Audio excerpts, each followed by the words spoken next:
Okay, we are beginning the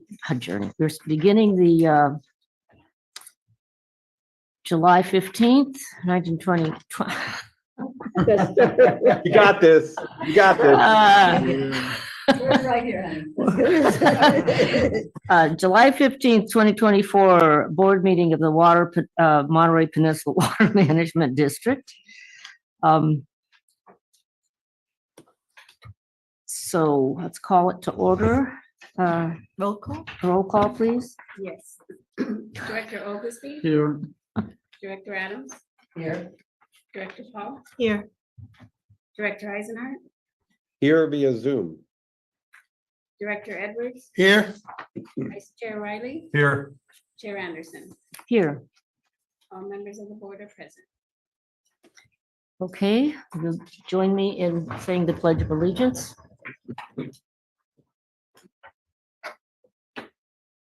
I pledge allegiance to the flag of the United States of America and to the republic for which it stands, one nation, under God, indivisible, with liberty and justice for all.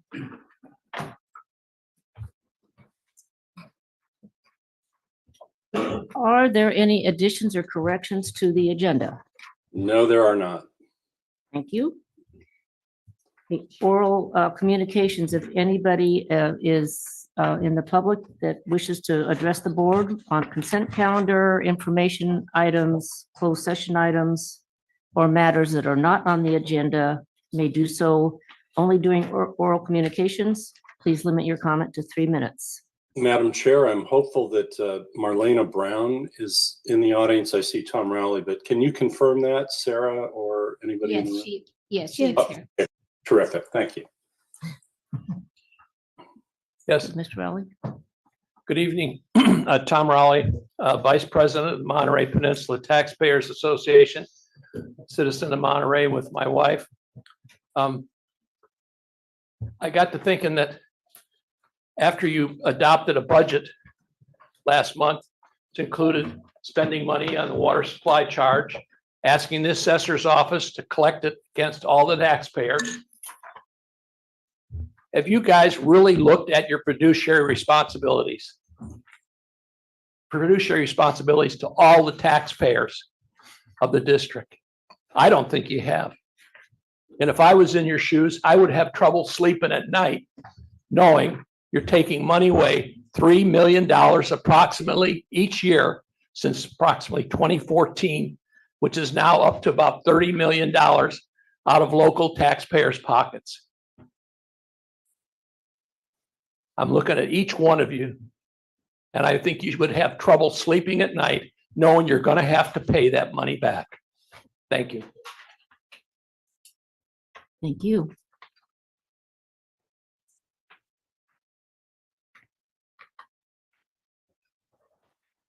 Hi, I'm Marlena Brown. I'm with Naval Support Activity Monterey. I wanted to read into the record, you have a copy of it, a letter of gratitude from the commanding officer.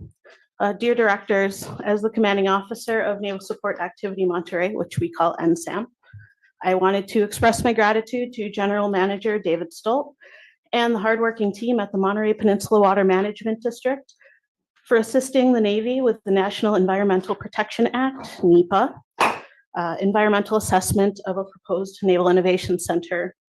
In August of 2023, NSAM requested the district act as a partnering agency for this assessment, and the district staff was instrumental in providing feedback and substantive comments for the Navy's consideration of this large project's environmental impact.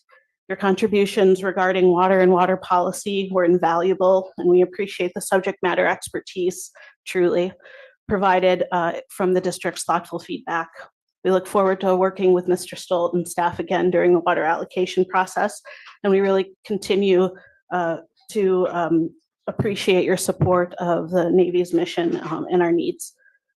Signed, Robert S. Smith, Captain U.S. Navy, Commanding Officer.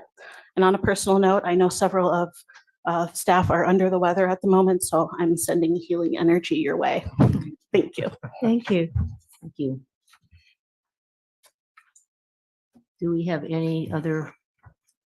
Yes, via Zoom, we have Melody Chrislock. Melody, when you're ready. Melody Chrislock. It seems so petty to me that Tom Raleigh, you keep banging this drum when that $3 million a year has gone to help solve a water crisis that we've had for decades. I don't understand why you can't be patient and let the Water Management District retire that when they can. And how much money have you spent, of our taxpayers' money in lawsuits trying to stop this prematurely? No one ever talks about what you're doing that's costing us all money. So I felt like I really needed to say something. Anyway, thank you so much, MPWMD. My God, our water situation is almost solved after so many decades. It's amazing what you guys have done in partnership with Monterey One. Thank you. All right, that's all I got to say. Thank you, Ms. Chrislock. I have Susan Schiavone. Susan, when you're ready. Thank you. Good evening, board and staff.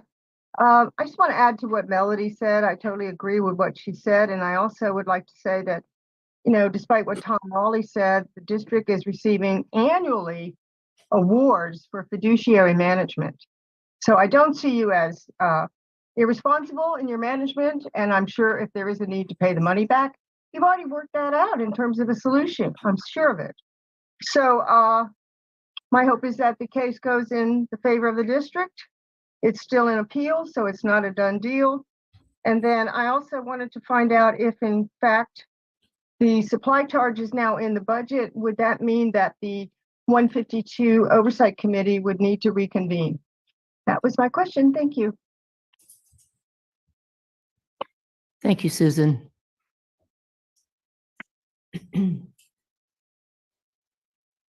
I see no other raised hands. Sure. Okay. Thank you. Madam Chair, would this be a good time to remind those in attendance that the general manager is not here in person and is attending online? It's a good idea. Dave Stolt, our general manager, as well as one member of the board, are attending via Zoom. They're both ill, but they are here. So just so you were wondering where they were. Thank you.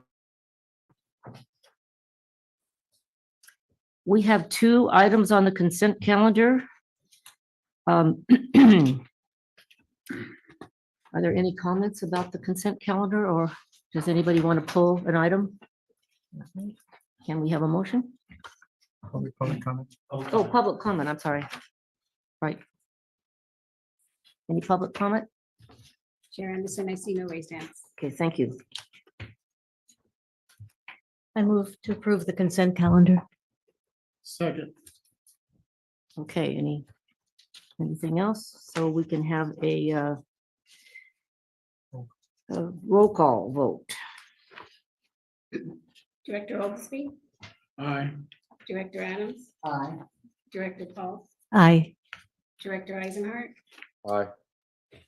Director Edwards, Aye. Vice Chair Riley, Aye. and Chair Anderson. Yes. Consent calendar is approved, 7-0. And so it's time for our general manager's report. Yes, and we'll wait for Sarah to get the item 1 PowerPoint up.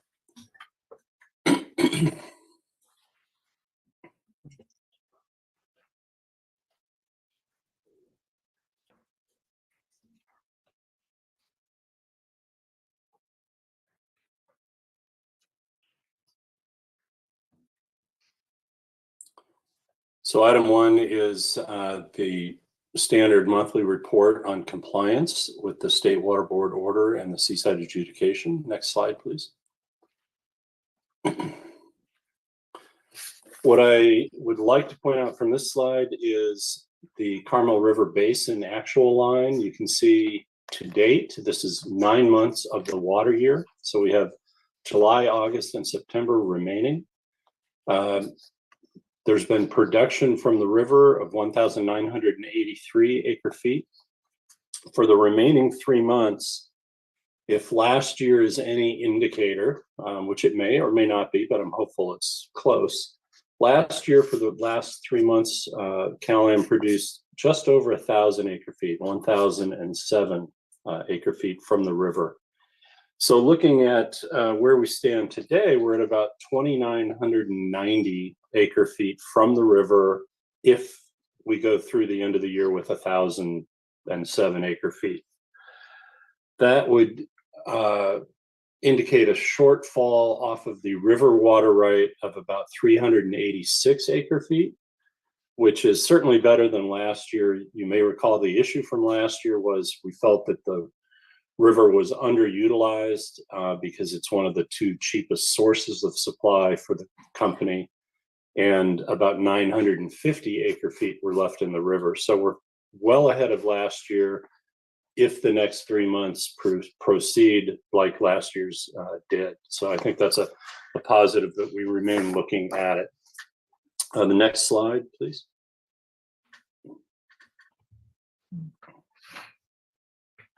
On this one, I guess the important takeaway is we did budget some ASR recovery. We have not yet taken any.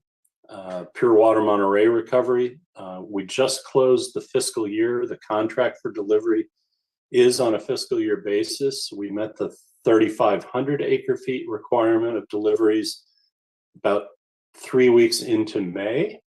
And so the remainder of May and June were deliveries to the district for increasing the operating reserve in advance of the Pure Water Monterey expansion. I think that's all I have to speak on this chart. Next chart, please. There's a few things I'd like to highlight here. The first is table 13, which is weather related, went to 0 last month. That's a clear signal that the rainy season is over. And then Pure Water Monterey, again, you can see the 0 for last month, reinforcing what I spoke earlier about, which is we met the 3,500 fiscal year delivery guarantee.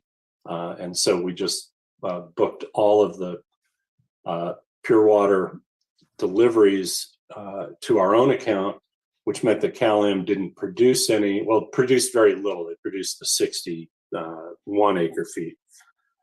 So they were playing a little bit of catch up on the total for the fiscal year, but they typically try to match production with our delivery schedule. As I said, we delivered 0. And then Sand City desal shows, again, a second month in a row of positive production. So things are getting a little bit back to normal on the Sand City desal. Next slide, please. Rainfall, we're pretty much over at 24.17 inches for the year. Through this period, that's 115% of long-term average. Assuming we receive no more rain this year for the next 3 months, we will end the year in an above normal level. So we did not quite reach wet, certainly not very wet. So I think, you know, when you think about how much rain we did have, it was a good year, but it was not a knockout year like last year was or 2017 was. So I think that once again, we should applaud the ASR team, both our folks as well as Cal-Am's, doing as well as we did on injection when it wasn't an overly wet year. Next slide. Oh, by the way, we would have gone into wet year if we got about a ½ an inch more, so it was pretty close. And then finally, unimpaired stream flow.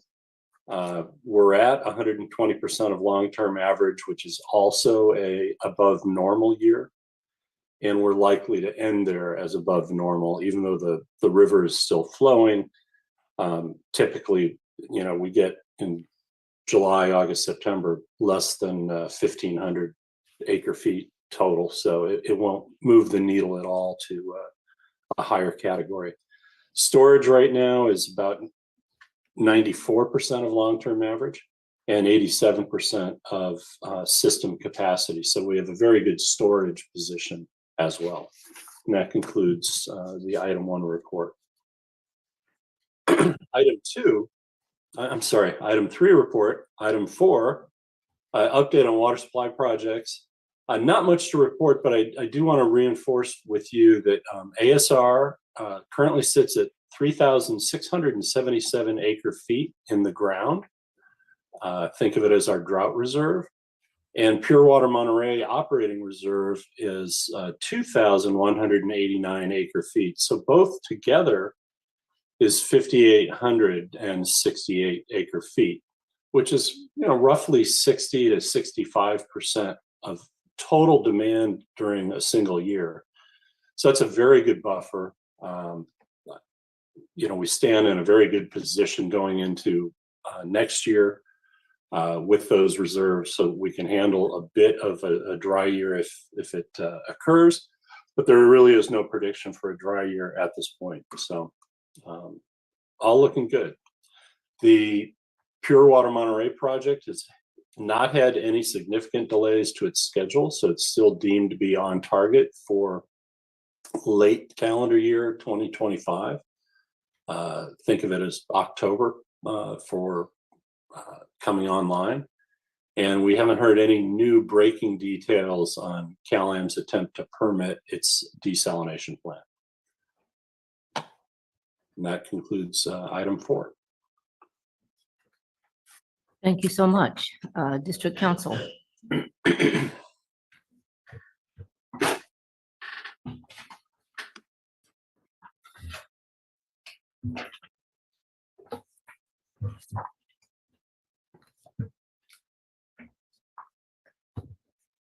Good evening. Good evening, Madam Chair, members of the board. I do not have COVID, but I do have very bit of a cough, a summer cough, and I'm wearing the mask just to be prudent. My name is David Laredo, and I'm here to present a report, a general report on your pending litigation. I believe it was raised before the board at one of your last meetings that you wanted to have a report that could be provided information to the public as to what's happening. So that's what you have here. The written report is on page 23 of your packet. And what this was designed in such a way that this can be a public statement of the matters of pending litigation. And if you have questions or you want to dive into further detail, then I can respond to some matters, but other matters would have to either be individual or by closed session. There are 5 matters of pending litigation with the Monterey Peninsula Taxpayers Association, and those are listed beginning on page 23.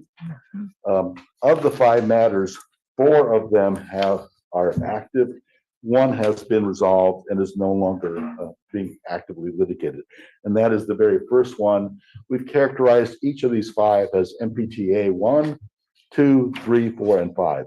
And in your packet, the case number for MPTA 1 is unfortunately not accurate. The accurate case citation is for item 1A is M123512. This is the initial challenge that MPTA brought against the district's collection of the water supply charge. That matter came before Judge Wills. Judge Wills ruled in favor of the district and against the challenge that was brought. That matter is no longer pending, it's final, and it was resolved in favor of the district. MPTA then filed a second challenge for a subsequent collection of the charge. And that raised different grounds that had been raised in MPTA 1. That matter was heard by Judge Panetta.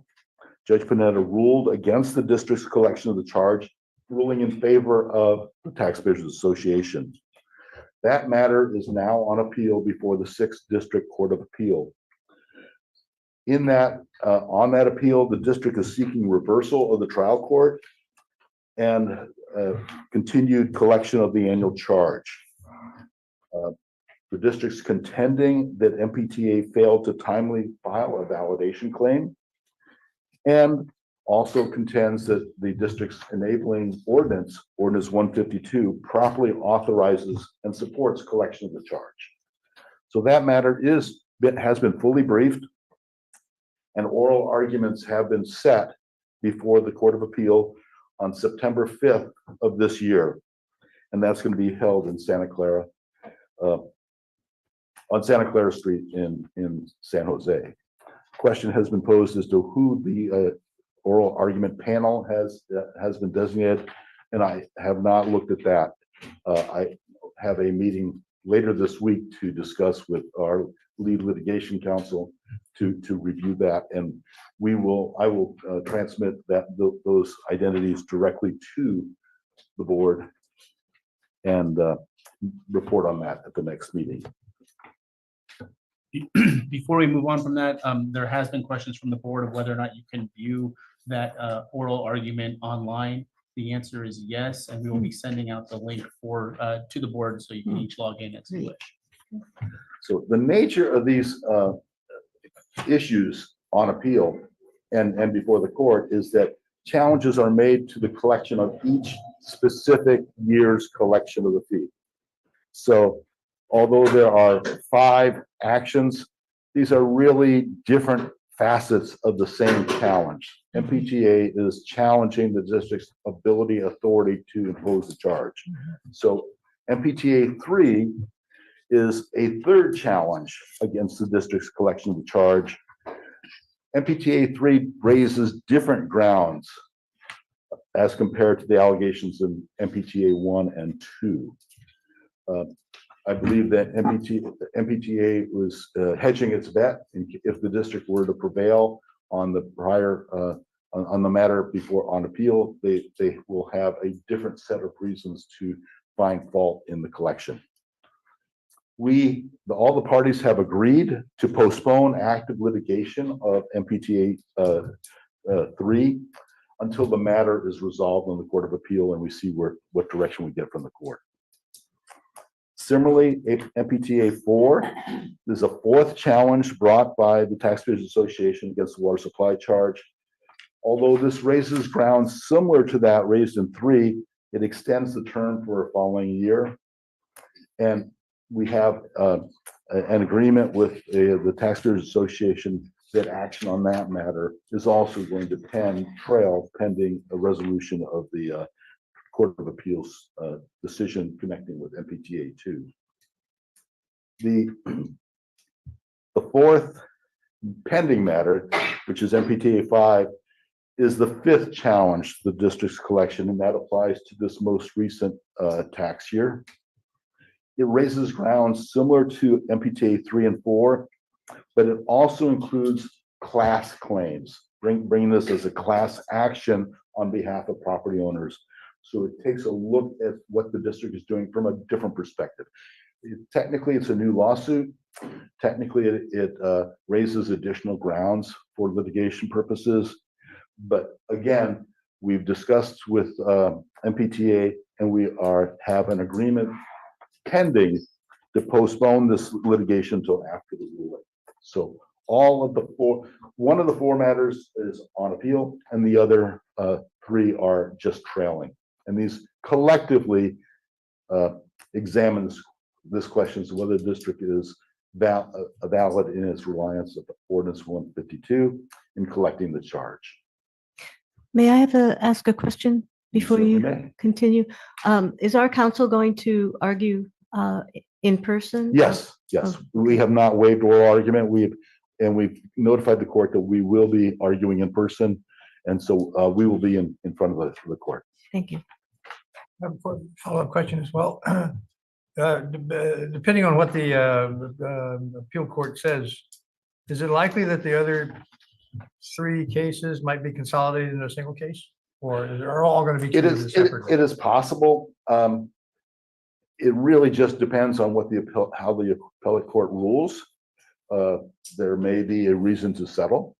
There may be a reason to separate perhaps the class action matter from the other 4, but it's speculative to say how we will treat that until we actually see how the appellate court. You see the language of whatever that decision is. And the appellate court's order will be either resolve it in its entirety or refer it back to Judge Panetta for further proceedings. So We have a little ways to go, but we are not actively litigating that in any sense until the smoke clears.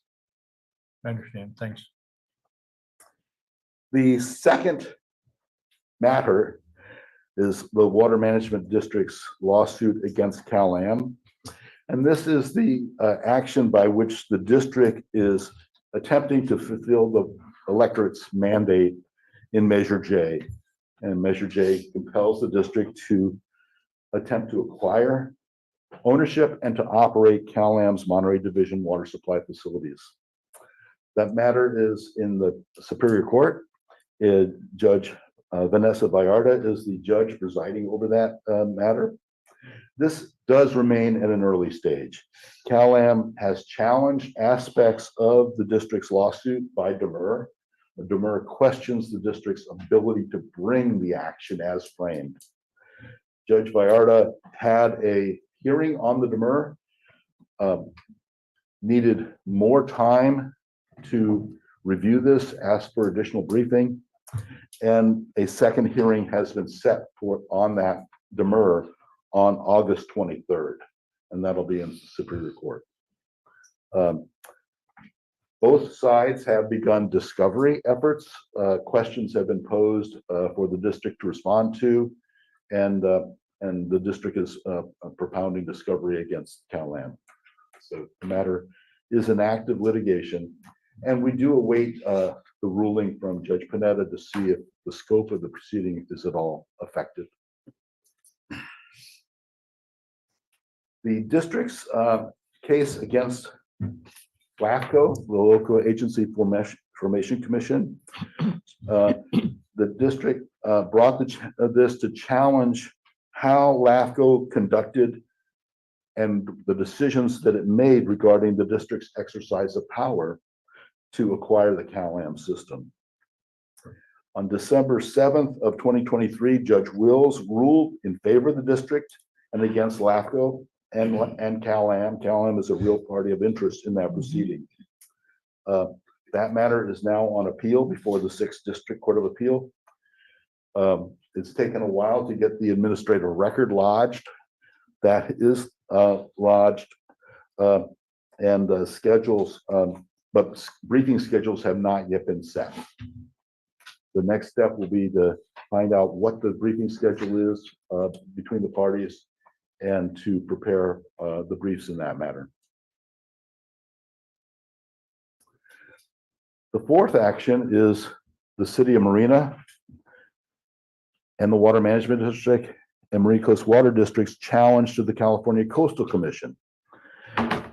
This incorporates several actions, including another plaintiff, the Marina Coast Water District Groundwater Sustainability Agency. And these parties collectively challenge the Coastal Commission's issuance of a coastal development permit to Cal-Am that granted conditional approval for Cal-Am's proposed desalination project. Cal-Am is a direct party, a real party in interest, and is actively involved in that litigation. The Coastal Commission has taken a long time to certify the administrative record, but finally that record was lodged with the court in early June. The record has since had to be augmented because of matters that were not included in it. But the briefing schedule calls for the petitioning parties to file opening briefs. This memo says those who are to be filed by today, and a very short extension of time was granted, so they will be filed in the next 2 days.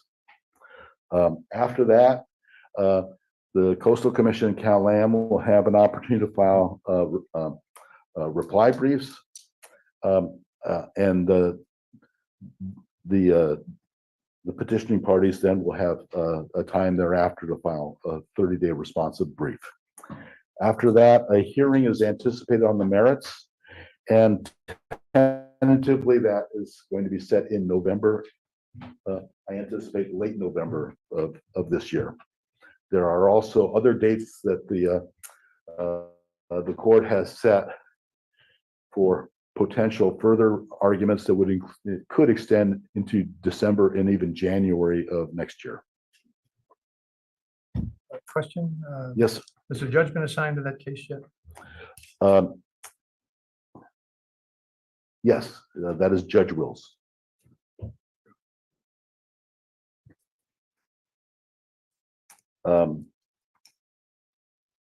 Those are the only matters in Superior Court or the Appellate Court, but also as a type of administrative or hearing is those matters that are before the California Public Utilities Commission. And we have several matters of active litigation there. 5A on your list here is the CalAM's amended application for its amended water purchase agreement. And this was originally filed as CalAM's request to purchase water from the Pure Water Replenishment Project, and then expanded to include the expansion of that project. So originally this dealt with whether or not CalAM would be authorized to enter into the agreement. That has been resolved, but now the current, and CalAM has entered into the agreement. But the most recent phase of this case addresses the need for the commission to update water supply figures and water demand calculations that relate to CalAM's system. Briefs in that, it's been characterized as phase 2, which is the demand and supply analysis. Briefs have been filed by all parties, but it's unclear whether and when a proposed decision will be issued by the assigned ALJ, or when this will come to the full commission. Recently, there's a statutory deadline by which the commission has to resolve this matter. And an order was recently received to extend that statutory deadline to the end of this calendar year, 12/31/2024. So it's unclear. When the ALJ was hearing phase 2, he did make some reference to the possibility that he might feel a need for a phase 3 in this proceeding. Whether that will happen or not is entirely unclear. So all we can say at this point is hurry up and wait. The next step will be the issuance, the next step is likely to be the issuance of a proposed decision, and then there will be opportunities for the parties to comment on the proposed decision, and we'll see where this goes from there. The next item that's pending before the commission, the Public Utilities Commission, is the CalAM's 2022 general rate case. This is part of a 3-year cycle where public utilities submit their request to the Public Utilities Commission for the commission to approve their rates and charges, and also changes to their operating systems. Typically, this happens in a much more expeditious fashion because we are well past 2022. That's when the application was filed. And when you think about it on a 3-year rate cycle, here we are more than halfway through 2024, and we're already talking about having the next 3-year cycle be filed. The evidentiary phase of the general rate case has been concluded. The assigned administrative law judge is Judge Rambo, who conducted this.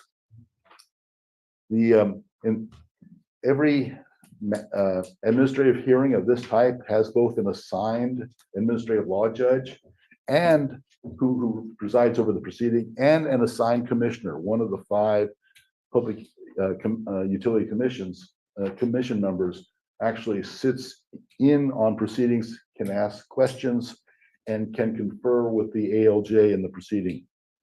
The assigned commissioner was Commissioner Genevieve Shruma.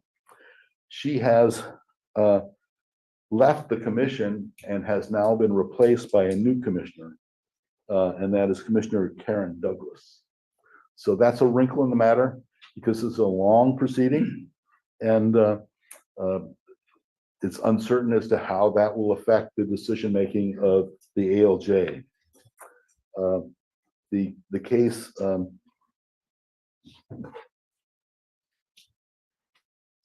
again, there's a limitation that a decision be made by statute, but that has been extended now to September 30th. There has been a proposed settlement of some minor issues between Cal-Am and the Public Advocate's Office, but the major issues at play are contested, including rate design, rate adjustment mechanisms, ways to adjust the consumption balances, and other matters that are before them. There are 10 items of contested issue that are to be decided by the decision. So at the moment, there's no action pending by the parties until the issuance of a proposed decision. And at that time, the parties will have an opportunity to comment on the proposed decision. The third item pending before the Utilities Commission is a rulemaking matter. And this is on how public utilities acquire properties and how they purchase and merge with other utilities. This has impact because these rules can promote or discourage these types of transactions and have an impact upon our ratepayers because they can cause subsidies when a undercapitalized facility is purchased by a utility. A new investment needs to be made, and that investment then gets spread. Those costs of that investment spread against our local ratepayers.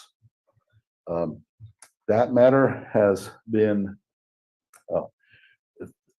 evidence has been received in that, but it's not clear when a decision will be held. Again, an order has been issued by the commission extending time for a ruling until December 31 of this year. So as you can see, matters before the commission are happening at a snail's pace. And at least for two of them, I expect there will be further proceedings directed. So of the matters not of pending litigation, but threatened litigation, the last item on the list has to do with the ASR program. Cal-Am has threatened to file a breach of contract action against the partners that are conducting ASR. And the dispute has to do with the status of the ASR well. This dispute could well threaten both the Water Management District and Monterey One Water. We have met with Cal-Am and have agreed to postpone their litigation deadlines so that we don't prematurely enter into litigation. So we have actually filed 7 consecutive agreements to toll or extend filing deadlines. And this is to facilitate our potential to reach an acceptable settlement short of litigation. I am quoting from Cal-Am in the most recent comment related to the 7th extension of the tolling agreement. And Cal-Am says, and I quote, "Cal-Am has been working diligently to address both extraction and injection concerns related to the ASR4 due to a variety of technical and several division of Drinking water. DW related procedural issues. We believe, we being Cal-Am, that this will not be fully resolved for several months and perhaps up to a year." So what we're trying to do collectively is figure out how the ASR well can be adjusted and modified to meet regulatory requirements, but to achieve the purposes for which the district needs to rely upon. And Cal-Am has threatened action to protect its interest, and the district is pushing back on that. We're hopeful that this can be a physical solution and therefore no need to litigate. But the matter technically is viable as terms of being able to be filed as a lawsuit. And we have been working cooperatively with CalAm to try to postpone it so we can get a physical solution.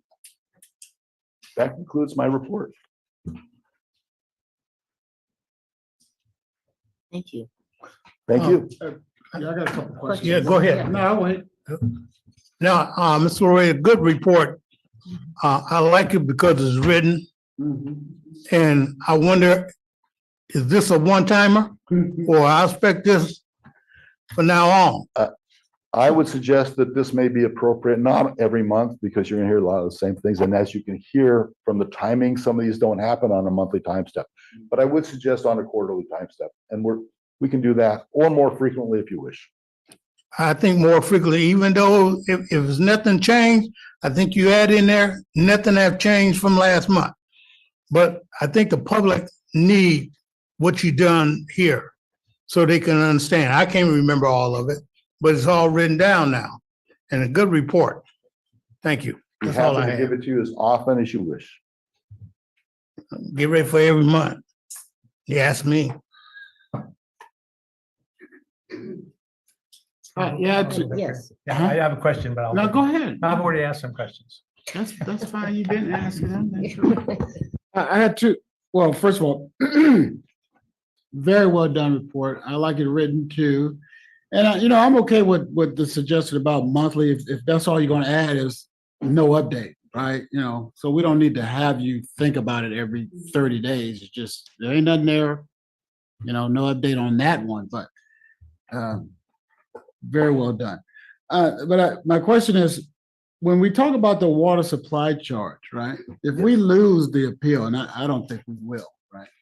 But we're not on the hook for $30 million. All the way back to the beginning. Right. Who said that? Who said it? That's me, Dave. Yeah, you're on the hook for, and I'm sure it will come to a judge, but we believe that right now we're on the hook for 2 years of collections, which is 6.8 million.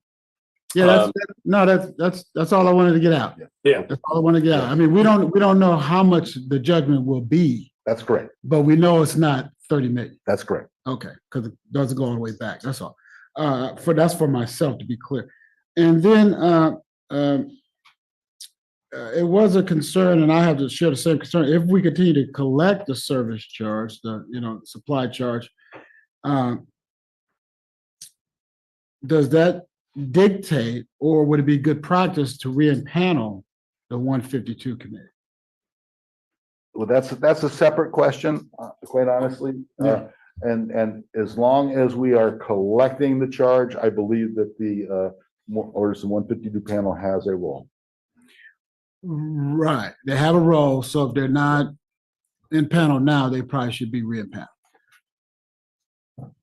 From your vantage point, I'm asking you, I understand. Yeah. I see no harm in doing that. Okay, thank you. I do. But we'll go back and reread. Well, that's not on the agenda. That's, Right. we There's can no talk about issue. that some other Correct. day. It's a Yeah. simple, straightforward question. Yeah, that was one of my questions, but my other question was, didn't think of it at the moment, when the water purchase agreement and CalAm's water phase 2, the water supply and demand evaluation. You said there's a potential for a phase 3. What is the potential reissue that may get a separate treatment?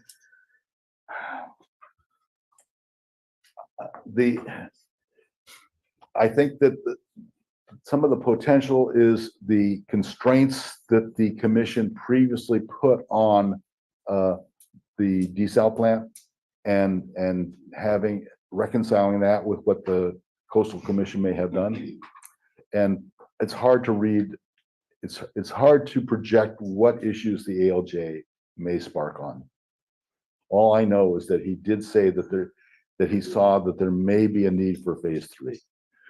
But quite frankly, that was before the very end, and at the end of his last comments, he didn't mention a phase 3. So I think it would be speculation for us to assume that it will be. It's just a potential. Okay, And I thank only you. raise it because it was the ALJ himself who articulated that there might be a need. And then my other comment is goes through you to Dave. You're in the same line of sight for me. But perhaps one of the water district email, notices might include some of this information for the public. That's all. Thank you. Thank you very much. Yeah, very well done. I agree. It was very good. Very well done. Yeah.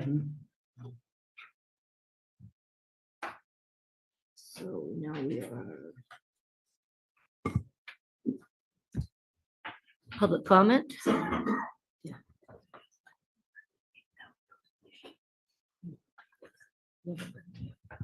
Tom Raleigh again from the Monterey Peninsula Taxpayers Association.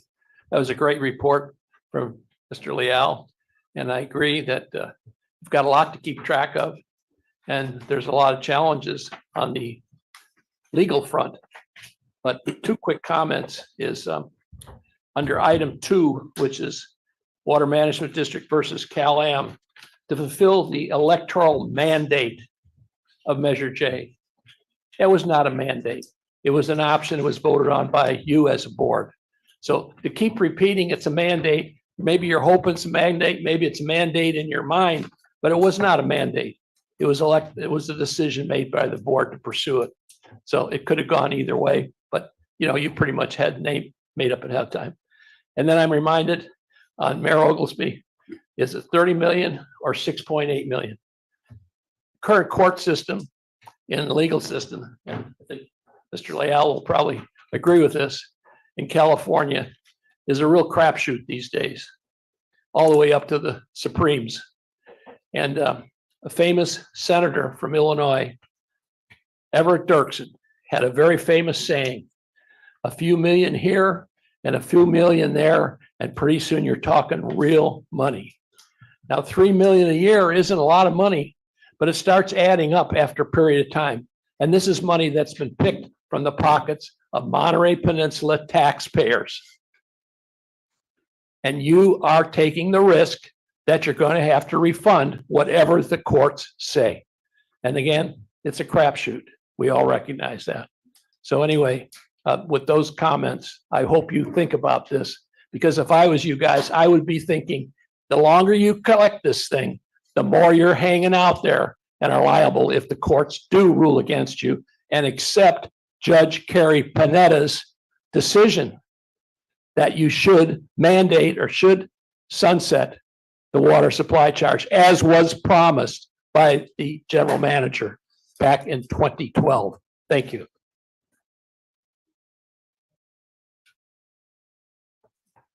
So I'm going to go to item number 6, which was directors' reports. Are there any reports from the directors on trips or conferences or anything like that? Yes. Thank you, Chair. I attended the Water Master of the Seaside Basin Committee meeting last month, but this month, matter of fact. Their next meeting is August the 7th, 2024 at 2:00 p.m. And it's going to be on Zoom. They're doing it in Sand City City Council chamber. They're going to be doing a presentation on how the water master can generate money to buy water. I think it's proper to say everybody should look at that, especially the board. There's ways that we could get involved, there's other ways they can do it, but they will lay out. And if I'm getting this wrong, Mayor, because he's the chair, correct me, they're going to lay out how they can generate money to buy water. So that's next month, August the 7th. They had it, it was given a presentation this month, but now it's going to be reintroduced to the public because they did it publicly a few months back. But to bring people back up to date again on what could happen, I think everyone should look at that and get involved with the water master. Sand City, City Council Chamber, 2 o'clock. You need to look at it. Thank you. Thank you very much. Can I just add to that? I mean, Yeah, you, no, I think what you said is correct and as close to accurate as possible. I would just add that it's the potential for the possibility to raise funds for projects, and one could be buying water. thank you. Thank you. Thank you. Okay. Now, we're at action items. And now is for public comment, but we just did that. So, I think Sarah's going to take this item. Yep. Item 6, Item 7. 7, item excuse me. 7. Yes. Yeah. So this report is titled Consider Adoption of Resolution Number 2024-09, calling an election for directors in voter divisions 3, 4, and 5 on November 5, 2024, and approve a services agreement with the County Monterey Elections Department. Just a couple of things. The Monterey County Elections Department requires that a resolution calling for the November 5th election be adopted by the board and submitted no later than August 9th of this year. This authorization seeks $410,000, which is the maximum estimate using the election department rates. However, the actual amount billed by the election department will be based on the final cost calculated after election. We generally receive an invoice to pay. And staff is requesting that the board adopt resolution number 2024-09 and authorize the general manager to enter into a service agreement with the elections department. Just a couple of notes. The directors that are up for election are Directors Eisenhart, Director Paul, and Anderson. And the last election cost that we were billed from the county was the $119,628.12. And that was just a simple invoice that was sent to us with a breakdown of how they came up with that cost. And the information that I also received or inquired with the county elections is that we have a current total registered number of voters for the district of 62,590. And the number of registered voters in the districts that are going to the election this November for each district. District 3 is 10,624. District 4 is 14,371. And District 5 is 16,000. 16,000? And so the other information that was required by the county had a due date of July 3rd, and those documents have been submitted, and it's a form that gets filled out. And this is the next step, is the adopted resolution. Thank you. Thank you. So we have this adoption of the resolution 2024-09. Does anybody want to ask any questions or propose to adopt this resolution? You need to take it out to the public first. Oh, excuse me. Yes. All right. Chair, Thank you. Chair Anderson, I do see Melody Chrislock. Melody? just Okay, wait. Melody. Okay. Yeah. Why I'm can't I not sure if get that? she keeps raising the hand and. Melody, are you wanting to address the board? Yes, after Tom Raleigh spoke, you didn't look online. I had my hand raised. May I still comment on that? I think was it 5 or 6? I don't know. Item 5 was the district council's report. Yeah, I just wanted to say that that is incorrect, that the Measure J was written as a mandate, 24,000 voters passed that. It was a mandate. It was not just a judgment on the Water Management District's part. And I still wish that Tom Raleigh would consider how much money he is picking our pockets with every time he files another lawsuit. I mean, I'm tired of this. Stop it. We don't need this. This is a very responsible agency. They'll sunset this as soon as they can. You're just wasting people's money and time. Thank you. Thank you. Okay, so, Chair Anderson, I see no other raised hands. thank you. So, through the chair, I have a question on this item. I don't know if you can hear me, but. Yep. Yeah. So, Sarah shared that, the last election cycle, the district was billed about 120,000 or 119 and change. Can somebody remind me how many contested elections were there the last cycle? Wasn't any. Right. Not for the board. He's trying to pocket money. So,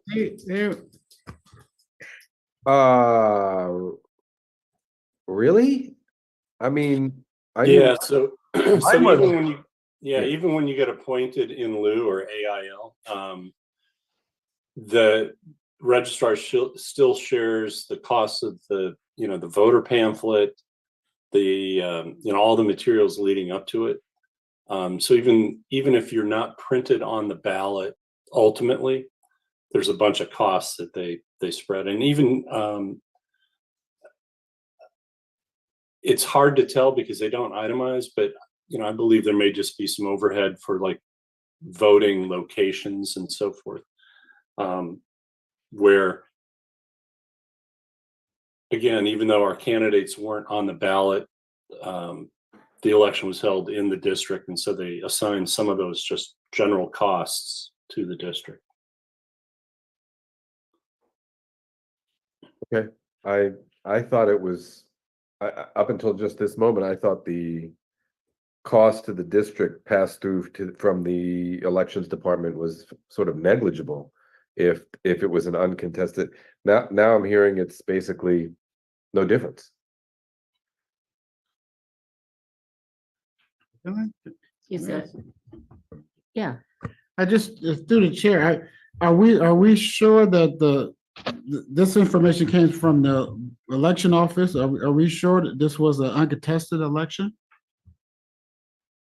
Or just the last time someone ran, that's what it costs? 'Cause No, they were all uncontested.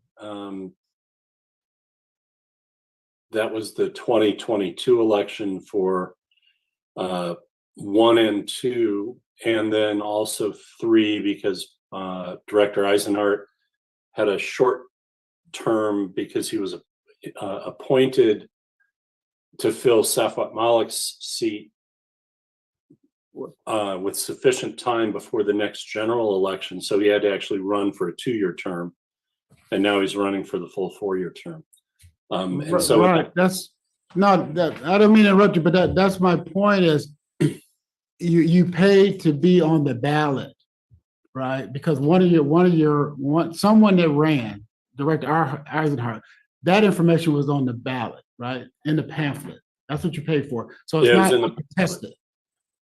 Correct. You're not, right? You're paying to be on the ballot. So that's why it costs this amount of money. If no one is contested and no one's on the ballot, you would be zero. All right. Right. Well, that's what I'm trying to share with everybody, right? That's why it costs what it costs, because someone was on the ballot. It wasn't whether it was uncontested or not. It was you're paying to have that information printed. But it wasn't. I wasn't in, but I wasn't in the pamphlet because That's right. That's what Dave just did, though. No, No. I was on a Yeah, so I'm saying we get charged anyway. I'll go back in and I'll go to 2020 because we did have a contested seat there, and we'll just take a look at the difference in cost. But I think we're being hit for a share of the overhead of the registrar of voters, just in general, I think, to run an election. Yeah, And if I so- through the air, through the chair. every candidate, whether you're on the ballot or not, you still go to the office. You have to go through all the paperwork. You have to file all the documents you're going to be a candidate. And so every potential candidate goes through that process. That's overhead. That's administrative overhead before the election. Yep, and even after they take the names of those who ran unopposed, and they take that, I believe, to the Board of Supervisors, who then affirmatively appoint those folks, be it a special district or a local election, and they say, okay, based on our results, these unopposed candidates are hereby appointed. And it's called appointed in lieu. And, you know, that meeting requires work from the registrar as well. So we're paying for something, but it's squishy. To me, I don't understand why, if a candidate runs unopposed, why that doesn't appear on the ballot anyway, just to inform the voters. It seems to me that I've seen unopposed candidates on the ballot in the past, maybe not in special district races, but in others. Why is that? That's a good question. If you run unopposed, you're not on the ballot. You already won. There's no race. Correct. Right, there's no race. So my only point is whatever is, I don't think it's going to be 400 something, but whatever is charged, you'll get a bill and it'll be appropriate, right? The election office is not going to overcharge you, where they cannot prove it, right? So I don't want to spend a lot of time for my part, but because I know Director Eisenhardt was wondering why it's so expensive. That's what it's cost, because I think you guys have, was 60,000 people in the district. I mean, in the district, and you guys got whatever you got in your own section, but that's a lot of people. Okay. Okay, any other? Chair, excuse me, Chair Anderson, Melody Christock does have her hand raised. But Madam Chair, public comment has been open and closed on this item, so I'd recommend not accepting it. Yeah, Has it been closed? well, We haven't made a Yeah, I don't motion yet. I don't remember her saying it was closed. I don't either. Yeah, Well, and it's been two or three times where we didn't make sure she said it was closed, so I don't think it was closed this time. I agree. Well, I don't have an opinion on it. I didn't say it. I probably did not say it. So do you So- care? Then say go back to Yeah. public comment. Okay, so we can go back to public comment. Melody, did you have a comment? No, I did not. Sorry. Now it's closed. Okay. All right, back to item 7. I move approval of the draft resolution ordering the election for 3 districts, 3 divisions. I'll second it, and quickly on the second, hey, let's get a bill and get it, bring it to the board so we can see what's going on. Yeah, I am actually looking at that bill right now, and as General Manager Stoll said, a lot of it is indirect costs that are being charged to us. So indirect costs 31,000, notices like 2,000, voter information guide 14,800, ballot printing and mailing 22,000. So there are like 10 different items, including temporary stuff and other stuff. So it looks like administration and indirect costs. That's making up the bulk of what we were charged last time. This invoice doesn't say that, but it just provides. The ballots go to, I just went through this, right? The ballot goes to your voters in your district, right? So they didn't charge you to send a ballot with nobody on it. That's all I'm trying to say, right?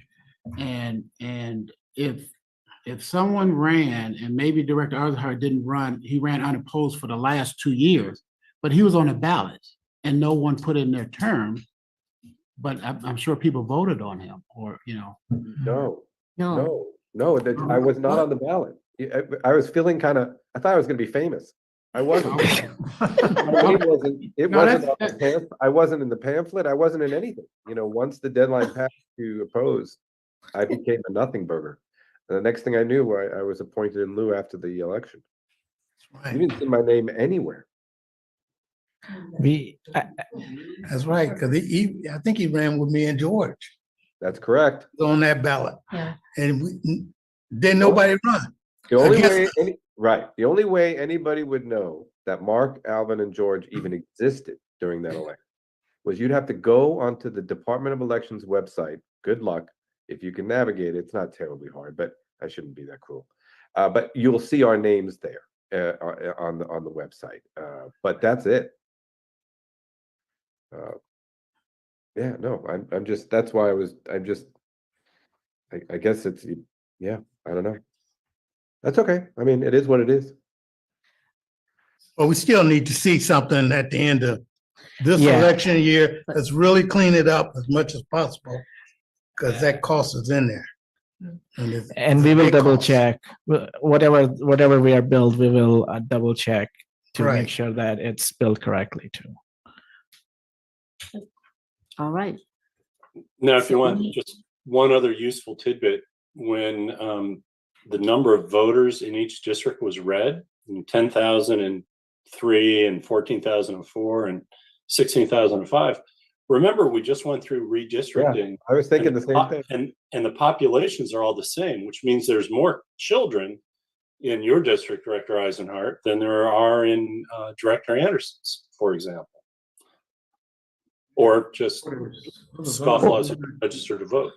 Or more unregistered voters. No, Yeah. those are voters, they're not kids. Yeah, that's voters. Well, yeah, these are the voters, but the populations are supposed to be balanced between all three. Oh, the population. The population is, but we're talking about voters. Mhm. Okay. Right. Well, that was my point, because there's such a disparity in voters that there must be more non-registered people or Size of it. children under the age. Yeah.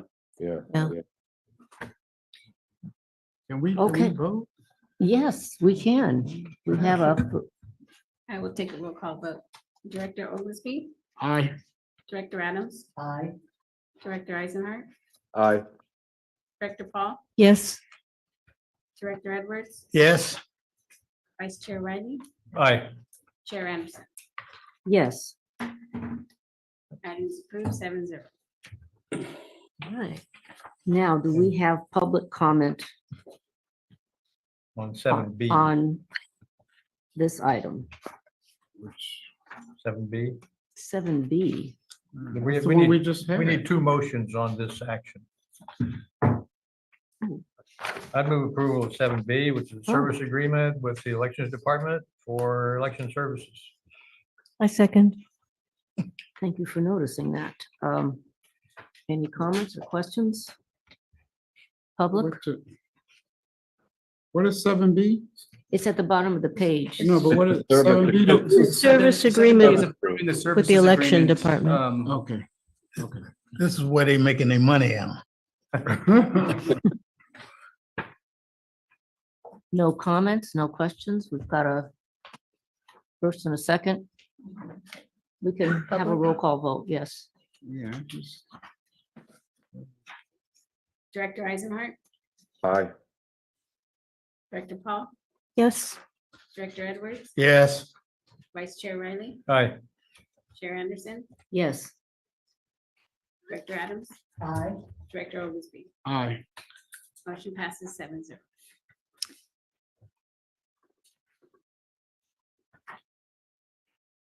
Now, public hearing.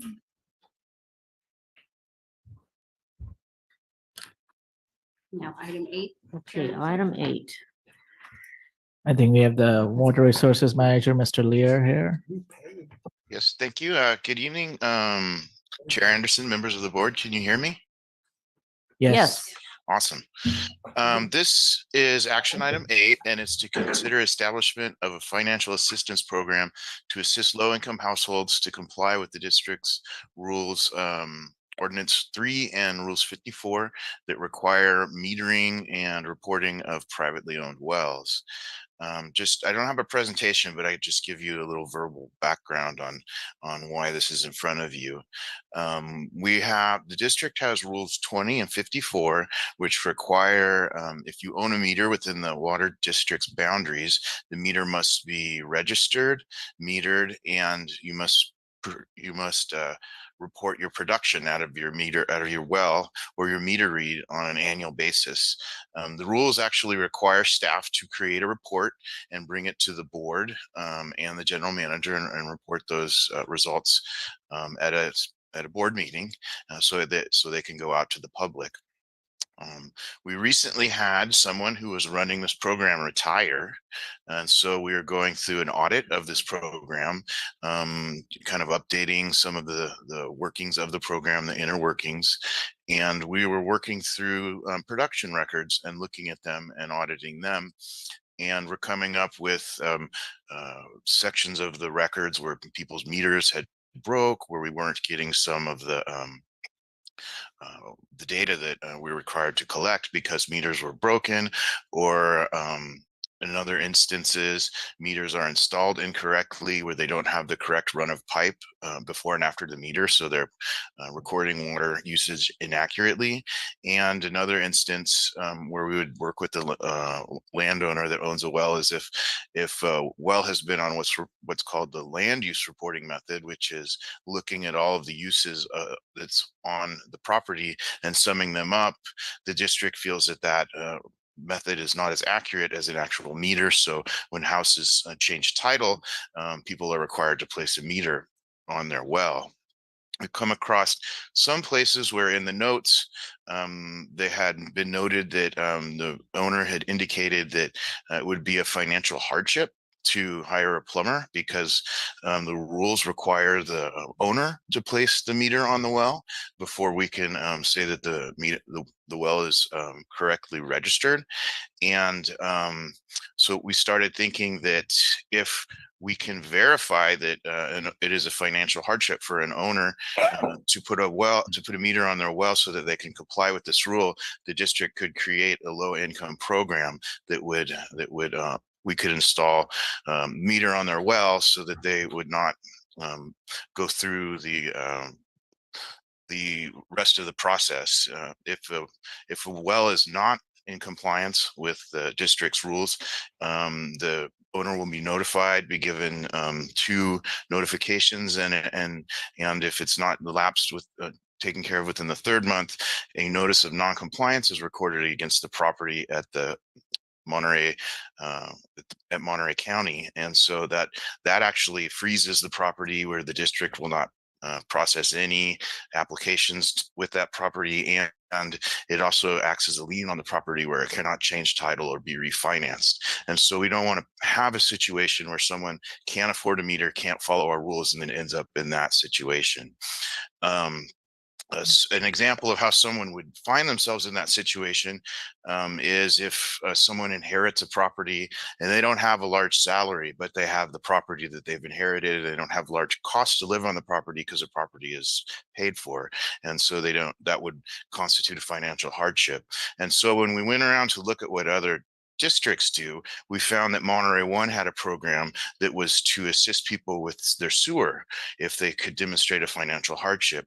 And we found that they go through each year and do financial adjustments to reflect the economy to the different levels of how many people are in a household and what the income should be to demonstrate that. And so in talking with the attorneys, the recommendation was to find some sort of standard so that if we help someone, we had a standard we were comparing it to, so it couldn't be characterized as a gift of public funds.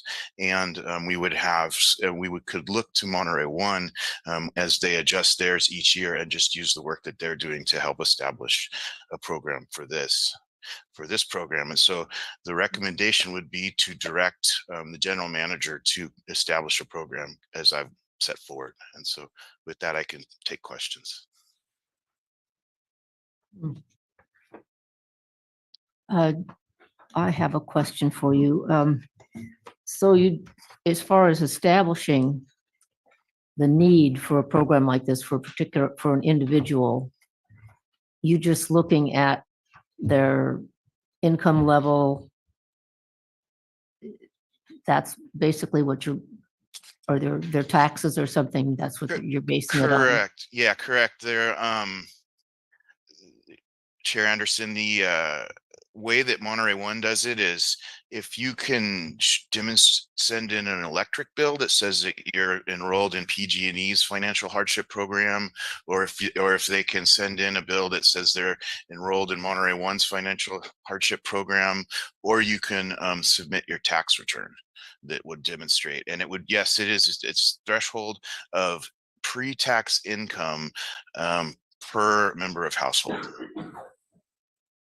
Thank you. So I have a question. How much do these meters cost?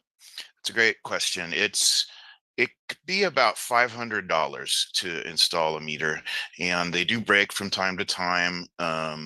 If you need to readjust the piping so that you have the correct run, you can get up to about $1,000. And it's pretty much time and materials. And there are a number of approved plumbers or well workers that are certified to install meters. So it has to be done by someone that knows how to do it correctly. Well, so how do we differentiate this with other mandatory upgrade programs that the district imposes on change of ownership? So for example, low flush toilets. I mean, if you buy, or as you say, inherit a home, and there's 3 high flush toilets, that's a word, I don't know. You're going to easily spend $500 to $1,000 to put in 3 low flush toilets, and they're mandatory. But we don't offer a program on that mandated transfer of title program, but we're going to do it for the wells. So am I missing something? I don't know if it's change of title that's triggering it. So it's just if you have a well that has a broken meter, it's your responsibility to fix that, or you're out of compliance. Okay, at any time. Yeah. Yeah. Okay. But I think Director Eisenhart, your attempted comparison is appropriate. You know, we require a lot of things, but yeah, I don't know if, there we go. There's Stephanie. I was going to ask if a inheritance is deemed to be a change in title for purposes of retrofits. No. Okay. So, yeah, unless there's a reassessment of taxes. Which now there would be, because the law has changed on that, hasn't it? I'll have to ask our attorney about that one. Yeah. So, Remember, yeah, no, last year, everybody was running to their trust attorneys because it wasn't going to work anymore. Anyway, yeah, if there is a transfer of real property, they have to meet our current current requirements. We do allow them an extension of time. So, but yeah, I can see why you're asking that question. Yeah, I'll just end it with this. I see the wisdom of it, obviously, and who wouldn't be sympathetic if people have to do things to stay in compliance with, among other things, the district, and they're having a challenge doing that. I just have we thought about how others are affected by their compliance requirements that don't relate to a well meter. That's all, and that's all. Thank you. Any other questions? Chair, Yes. is 3,000 enough to get this started? Once you put this out there, I know it's probably going to be other people that pops up. And if you got people out there that don't have a meter now and need a meter, are we going to have a problem with this once we get started? Is this enough money? Last thing I want you to do is come back and see me again and ask for another 3,000. Is this enough money? I believe it is, with the unit cost being $500 per meter installation, just on the looking through the past records and seeing the rate that meters need to be replaced, the rate that someone changes from land use to meter program. I could see some years where there's no money spent, and I could see some years where you spend, 3 or 4 meters to be installed. And so I think this is a good starting estimate, and starting this new program. And are you gonna advertise this, or this gonna be like, word of mouth? Or if you advertise it, I see Monterey One Water on page 39, they doing English and bilingual. I don't think when we have a well that we're tracking as part of our well program, if it's out of compliance, the owner will receive a letter or an email, depending on how they've indicated that they want to be communicated with, and we offer to come out and meet them at their property and talk them through it. So it's on an individual by individual case basis, on an owner by owner basis with our staff. So it's not really advertised. It's just a enforcement action, and then a way to extend financial assistance if it's necessary, if that's the situation we find when we start interacting with the well owner. Okay, thank you. And we do have our new hire is bilingual, so we have the ability to provide that service.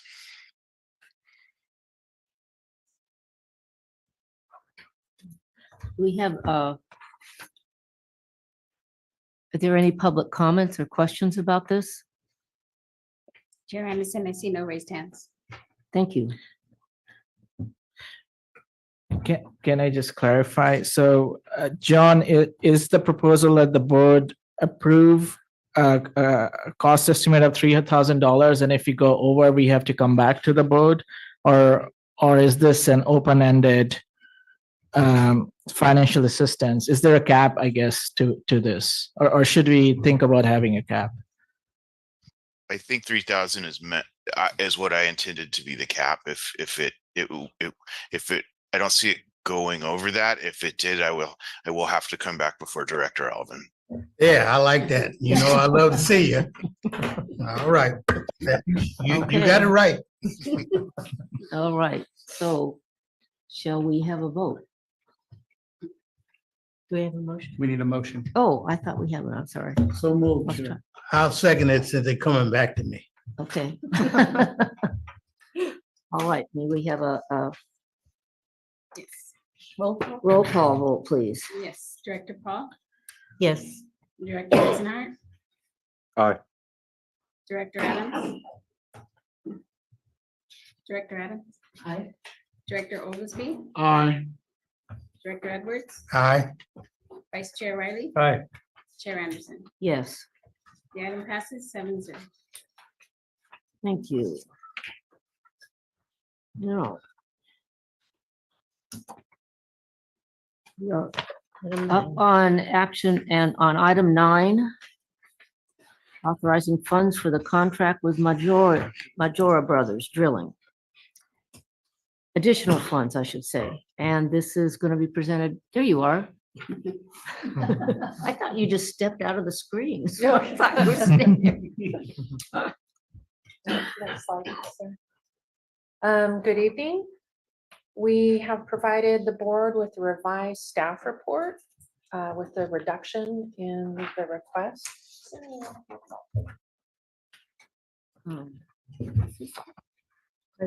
I will read off my cheat sheets here. We have it. Just a real quick review of the work that's been completed since the board authorized the original contract on May 20. The contractor mobilized on June 3rd after getting the contract in place and the bonds. Also, there was a holiday thrown in there. Less than 3 weeks later, they had both wells pump assemblies removed and delivered to inspection. I want to note that June 22nd was a Saturday. They're really showing commitment to keeping us on schedule. So I appreciate that. And about 2 weeks later, they submitted their recommendation for repairs with costs from their vendors and suppliers and lead time. Our pumps are outfitted with what's called a vertical turbine enclosed shaft pump. And I figure not everybody's familiar with all the bits and bobbles I'm going to talk about and the photos I'm going to show. So next slide, please, Sarah. I just have a really quick diagram to go over some of the terms. The topmost blue item is the motor. It turns the line shaft, which runs down the center of the assembly. That line shaft has a pipe that encloses it to keep the water on the shaft as free as possible of any impurities that could hurt the shaft and cause another repair. The line shaft turns the impellers on the pump. The pump lifts the water up to the surface and it gets sent on its way. Slide, please. What this actually looks like is the line shaft is shown in the top center of the photo. It's a very short stick because it's the head stick. The enclosure pipe that kind of keeps the lubrication water pure is in the middle of the bottom of the photo, and the pump column where the water gets lifted through to get sent off to treatment spans the bottom of the photo there. Next slide, please. We had some videos, and when we ran a test this afternoon, the transmission quality made them ineffective. So really quick, I'm going to try to go through the process they go through in trying to disassemble that pump column. In the diagram, it looks very short, but ASR1, the pump is set, I believe, at 460 feet below ground surface, and ASR2 is 540 feet below ground surface. The sticks come, or the pipe segments come in, we call 20-foot sticks. So as it comes out of the ground, you have to unscrew the top one from the bottom one. You put a wrench around the bottom one, they tie it off to the pump rig to keep it in place. Another wrench goes on the top pipe and they push on it to try to get it to break free from the bottom pipe. Plumbers will know exactly what I'm talking about. If it's really tough, and it was very, very tough to get these components apart this time, they'll tie that upper wrench to a hydraulic pulley, and they energize that pulley, and the rig is pulling on that upper wrench to try and break the connection. The video I had showed it didn't break the connection, but the assembly that was above ground did list towards the rig.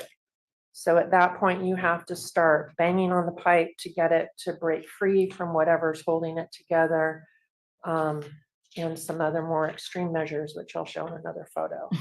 Wow. Next slide, please. So the units were disassembled and sent to Majora's repair yard for inspection. Our pumps are a pretty special duty. You know, most drillers are thinking, okay, we've got a pump in there, it pumps full time, 24/7, in some cases less than that. ASR 1 and 2, if they pump 40 hours a year, that's over an entire year, that's a big year for them. So our pumps have a pretty unique service, and we have different thresholds for what could cause a problem in the future. So staff went to the yard, did some inspection and reviewed it with the duty that those pumps endure. And one of the first significant pieces of damage they showed us was galling. Galling is when a similar metal bonds with itself. Friction and adhesion work to kind of rejigger the metal structure so that it becomes just a larger metal structure. The factors on that are force, the load, vibration, as well as heat and debris and scale to get the friction in there. And this has to be addressed because we've got to get those pump columns back together in order to reinstall it. Next slide, please. The other item we found, and this is predominantly in ASR 2, which has been in place, I believe, since 2010, is pitting. And pitting is where you can get chemical attack eating through little imperfections in the metal. In several cases, the pitting went all the way through the enclosing shaft, and certainly that needs to be addressed as well. Next slide, please. I have some other photos just to kind of show the duty that these wells are under and what can happen. I don't know if you can see to the furthest left is a column pipe coming up, and you can see what looks like some dots on it.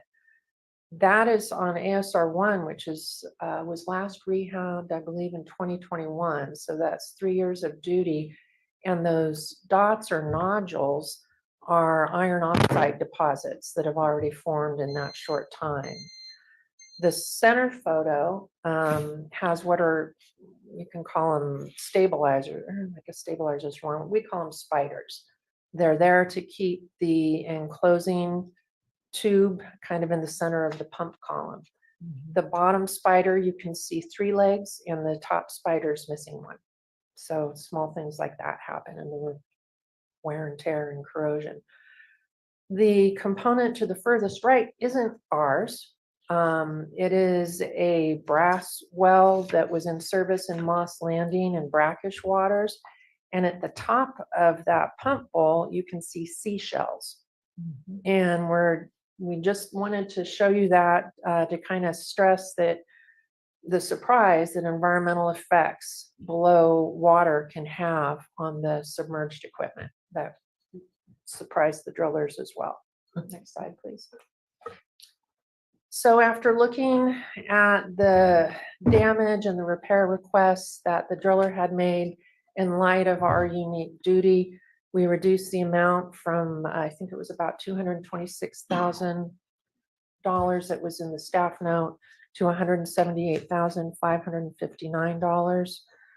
Some of the work needs to keep going while we're trying to figure all this out. So we've authorized some repair work that's on critical path out of the contingency that was awarded in May. We're going to need 28,000 contingency, we estimate. We haven't even started the rehab, and the 28,000 gets us a week of one crew extra time in case we need it. So our total request with those adjustments is $176,250.50. No adjustment will be required for the budget. I think we've got about 32,000 left in that line item. And just a reminder, maintenance, repair, and replacement is reimbursable per our ASR operations agreement with CalAmp. Slide, please. Excuse me. So I'm here to request that the board authorize the general manager to increase the contract for ASR 1 and ASR 2 well rehabilitation with Majora Brothers for a total not to exceed amount of $509,544. Questions? Maureen, can you clarify, the staff note did indicate an increase in the 24-25 budget of $15,924. Your slide just stated there would not be, and is that because of the reduction in the total cost? Yes, we reduced that visit. I think we reduced it by about 50,000. So that covers the 15,000 that we needed to adjust the budget by. Great, thank you. I have a question. This request is written in our notes as 224,190. Is that the number you said? You said, well, I said 226 because we had 30,000 in contingency that we've used, but we're asking for 28. So that delta is the 2,000 difference. If you hear 226, 224, my apologies. So it's 226. No, 224 is what we were asking for. Yeah. Can you, now we are asking for $176,250.50 as the contract increase. I think there's an additional page on your, in your packet. Yeah, that might have it. revised. In your red It's revised folder. note. Oh, yes, in the, where is it? In the folder. Oh, I'm sorry. Yeah. I got it. Thank you. I didn't see that. Okay, so 176, 250. Yes, ma'am. And 50 cents. I don't understand how anything that looks like that could work. I mean, wow. That's remarkable. There are a lot of the native seaside groundwater basin is, relatively salty. I hate to use the phrase salty because there are concerns with seawater intrusion. That's not an issue in that Santa Margarita formation. But there are chlorides, and chlorides in particular cause pitting, especially the duty goes back and forth between its saturated and oxygenated Carmel River water. The oxygen goes away. There are sulfur reducing bacteria down there. Now you're in an anoxic environment with sulfur reducing bacteria. You're producing H2S, which also pits metal. So it's a tough duty. And again, the oxygenated, non-oxygenated iron, manganese components of the pipe, they really like to form those oxides. So what kind of a lifespan? I mean, you continue to do this every 3 years or so. What kind of a lifespan do those have? That the metals? Well, I think the metals would have had another 14 years in ASR2 if it weren't for the galling. The pitting of the ASR2 enclosure, that definitely, we probably would have started noticing that in a few years. And it's a unique duty. I'm not sure there's a lot of experience with lifetime in a system that our wells are now injection only. So you're, especially ASR2, you're sending oxygenated water down and then it sits. So that one was also unique, and we think, well, ASR1 was redone recently. So, and the issue with ASR1, it's been pulled, I think, 4 times in the last 11 years. So it's had its own share of rough duty. Yeah. In the opposite side of that coin. Well, thank you. Are there any questions from the? Yes. Oh, yeah, Chair, thank you. I was reading in your staff report, it might be a delay. Now, one thing I didn't like, they gave a bid against 3 other people. They came in low. Now, with all these additions that they add on, now they up there with the ones that we deny. That's one I'll talk about a little bit later. But are they going to be on time? Or are we going to be, come December, still waiting on them? That will depend on how the rehabilitation goes. Where we are now, there's enough slack in the schedule to absorb the requests they've asked for, if we give them that request. The difference in price and the difference in timing is due to the unforeseen conditions of bringing that column up. Again, we have 2 dramatically different well experiences that need repair. ASR1 had been repaired when it was out in 21, and we feel that maybe the 4th time out of the hole was the last time it could be repaired. I didn't have the videos. You can see where they're wailing to try to get those parts apart. The other drillers who bid on that would also have had to have raised their price up to get the galled materials and the pitted materials replaced. Okay. I'll let somebody else dig in. I gotta think some more. I have a question. Can you hear me? Oh, okay, great, thanks. This is actually, I find this fascinating. I mean, to have this type of degradation in such a short term, and then the way you're describing how well when you have it, when you have ASR that's only being injected and all that, as you said, oxygenated water. I'm not a chemist, and but it's fascinating.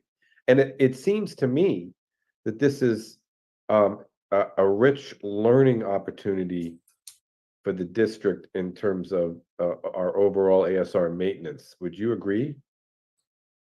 It is, ideally, we would have left both wells in place until we knew they needed to be pulled. And you can tell that by different process variables. The pump is running less efficiently, the back flushes are less effective. You can tell that over time. And the reason why I'm bringing all of this up, and I'm just sort of asking this because the last presentation we had from John, I think, was that when it came to, if I remember correctly, the program involving meters on wells, that the person who was in charge of that and other things had retired, and so there was some auditing that was going on. And what happens when is there a way that we can maintain the brain trust? Is there a way we can publish, within the district, reports and create? Are we doing that? I guess that's what I'm asking.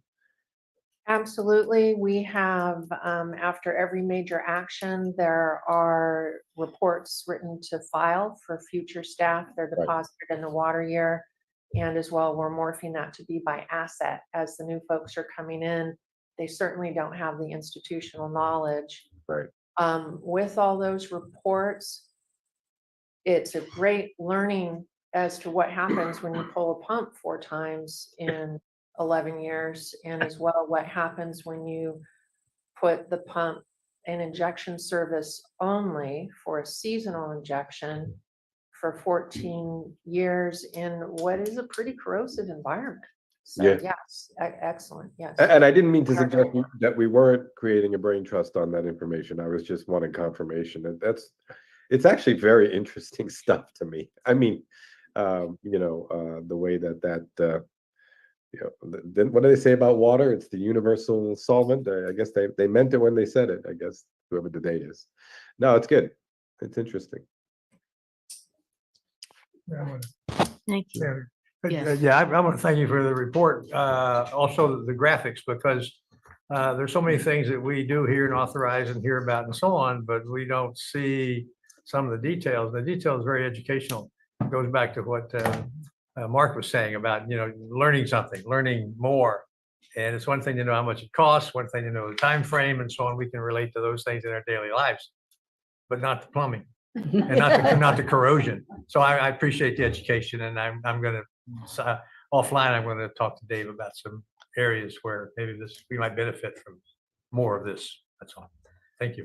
Oh, and I apologize. I forgot to point out one of the photos at ASR2, which had sat in situ for so long, they couldn't get that pump column unattached from the pump flange, and they had to cut it.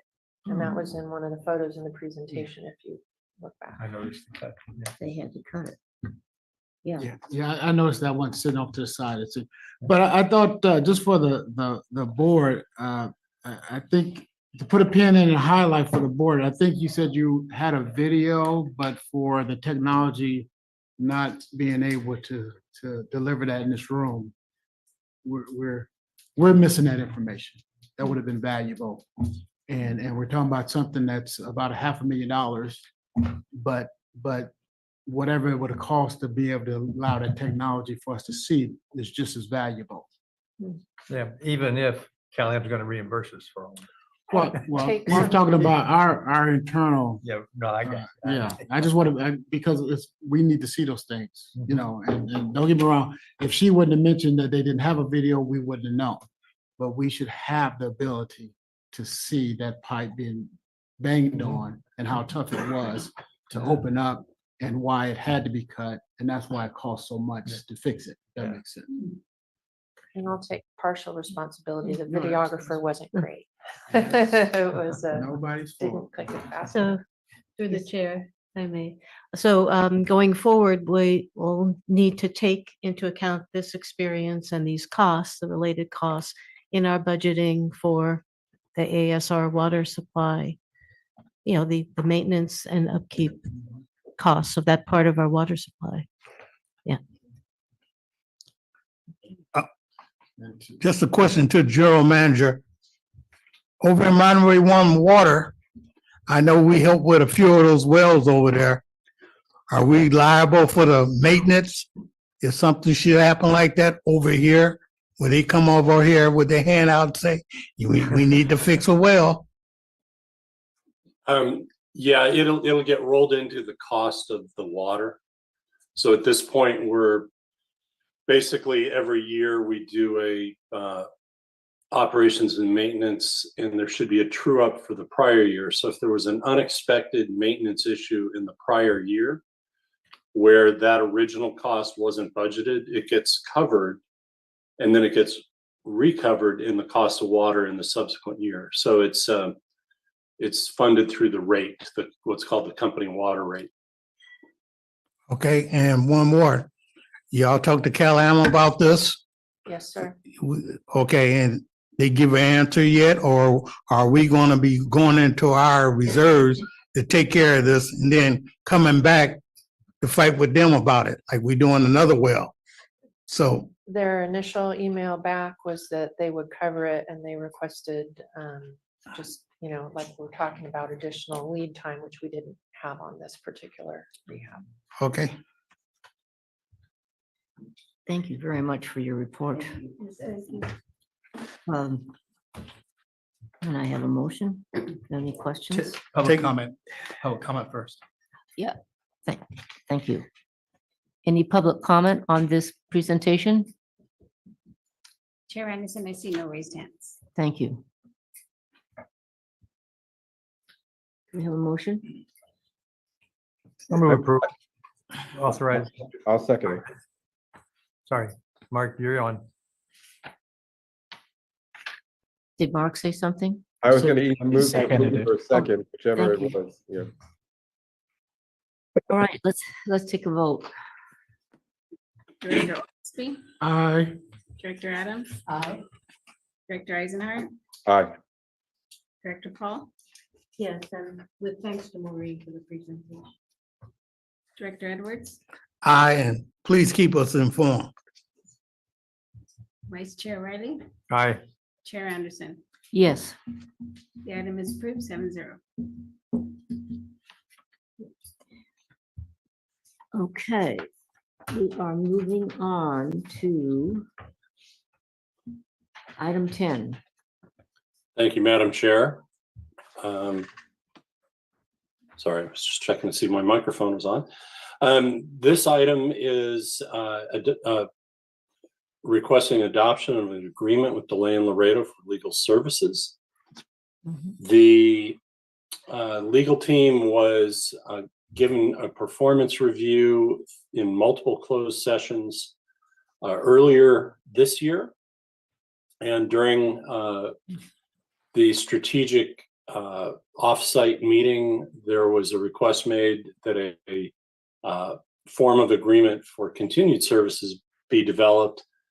That agreement was reviewed during a performance appraisal in closed session by this board, and there were two minor edits requested. One about clarifying that the general counsel works at the direction of the board or through its general manager, and the other was that a decision to terminate the agreement should be a majority vote of the board. And both of those changes were made and are contained in the draft that you have in front of you. And this is just a request for approval.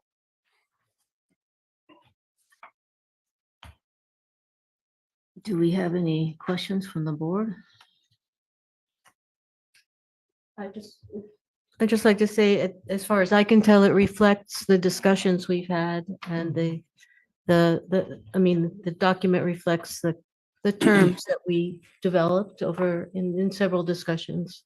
And seems fine to me. I think we should approve it unless somebody sees a problem that I'm not seeing. Any other comments or questions? I have a comment. I just want to say thank you to Michael and David and the firm and for being so accommodating through the process. I think it lasted a few, as David Stoltz said, a few meetings. And anyway, I just want to say thank you to Point. them. Yes, I agree. Can we have a motion? Public comment first. Chair Anderson, I see no raised hands. Thank you. Madam Chair, I'm not going to speak against the recommendation,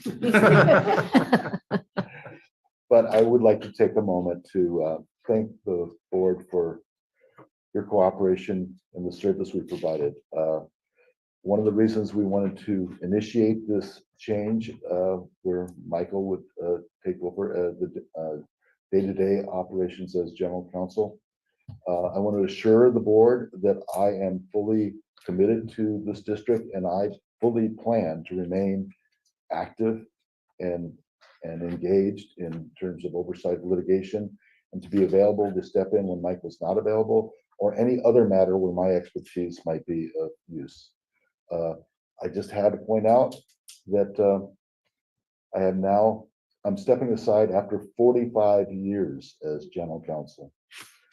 So it's been a while. I've served my apprenticeship.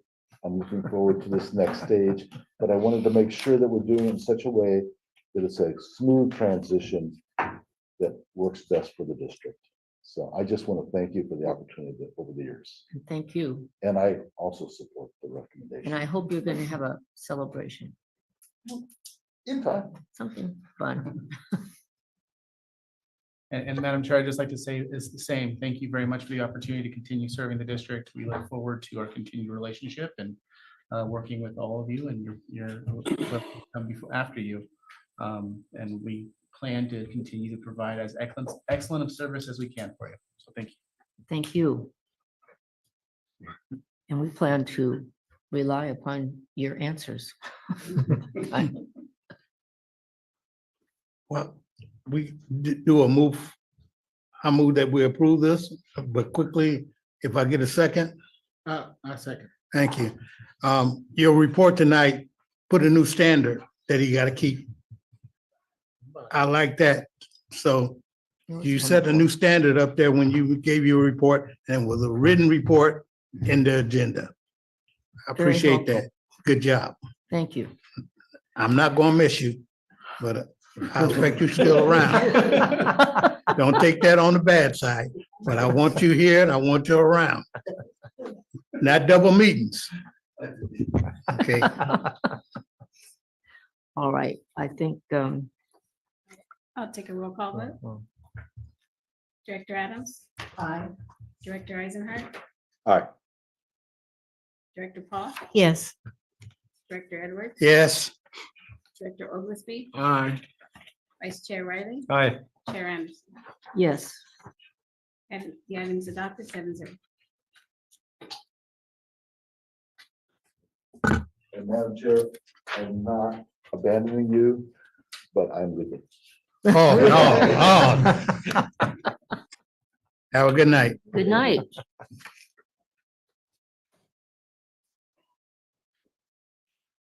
Okay, so Item 11. item 11, this is about the memorandum of understanding with the district bargaining units, which we discussed at length Yes. last meeting. The general managers. Yes, and we have, as you point out, Madam Chair, we have met in closed session several times on negotiations. We have two represented bargaining units, the general unit and then the management unit. And then we have an unrepresented confidential unit. The staff note is fairly detailed on how many people are in each one and so forth. But during the course of the closed sessions with the board, I presented to you the initial request of the union and then our counter proposal, their counter to our counter proposal. And then we came to fairly good agreement on the non-cash related issues, the non-cost issues, but we were waiting the results of their salary survey. Those results came in and we had a special closed session meeting on July 1st where only the cost related issues were discussed. Following the recommendation of the 5 board members who were present at that July 1st meeting, You have in front of you the recommended final MOU. Only the general unit is included, but the red line changes would be the same for all the units. The key feature of the cost issues are really twofold. The salary survey. The last time the district performed a salary survey was in 2016. The results of this salary survey showed that some positions were pretty close to spot on, and several positions had lost ground relative to comparables at other agencies. Our other agencies, just for the benefit of the public, include both local agencies and then other specialized water or wastewater related agencies. Where an agency is out of area, there's an adjustment made for geography. And all of those adjustments have been included in the final discussion to date. The result of the salary survey is that there will be an annual cost to the district, in essence, raising the floor of about $380,000. The number in the staff note was slightly higher than what we presented to you in closed session on July 1st. And it's actually going to land slightly lower than the 387.33 due to one position, one data point change. It will go down slightly from there. The management group is included in that number. The confidential unit was then evaluated afterwards, after we had our meeting on July 1st, given the direction that you provided on that date regarding one of the positions and the discussion we had regarding the other two positions in the confidential unit. The impact on the confidential unit is $45,753. So that's a one-time boost in the base for all salary for the district. It will be basically embedded in future budgets at that level. And then all we would be facing would be cost of living adjustments going forward.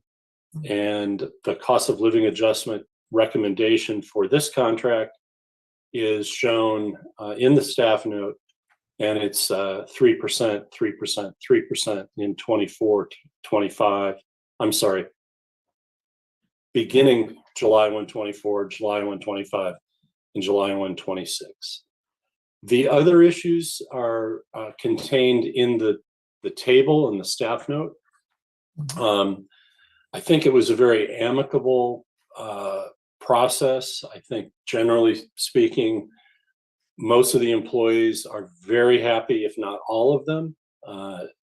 It also reinforces that we have a fair compensation policy. You know, we're not the most expensive, but we're certainly not trying to get by as the least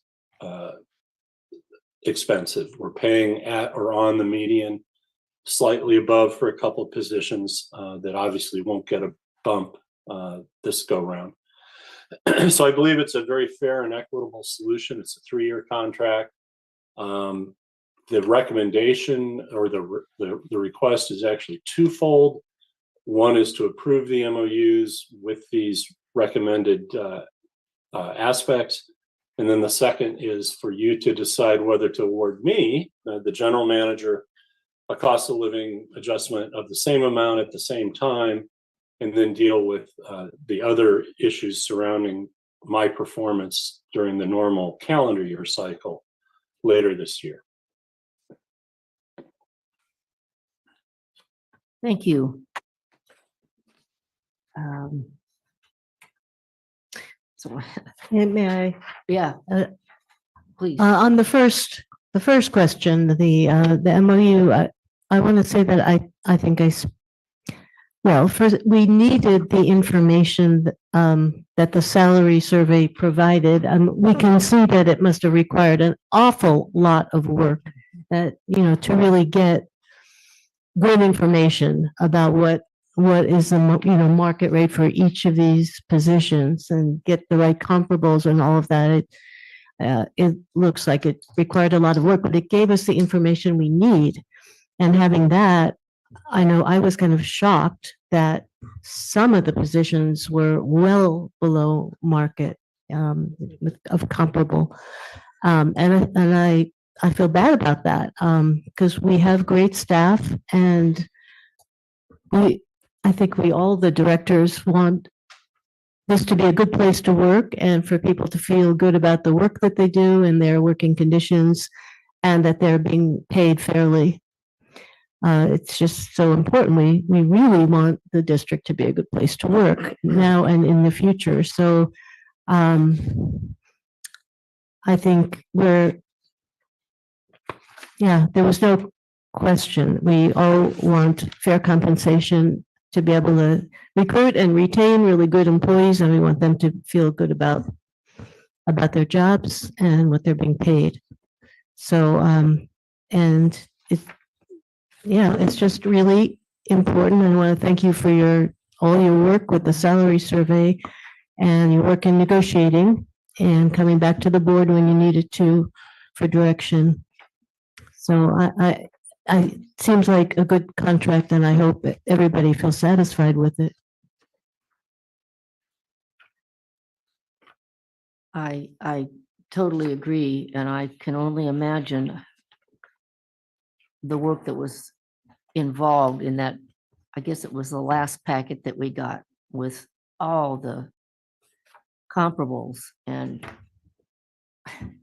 it's the tiny percentages and so forth. It was really a lot of work, but I won't repeat what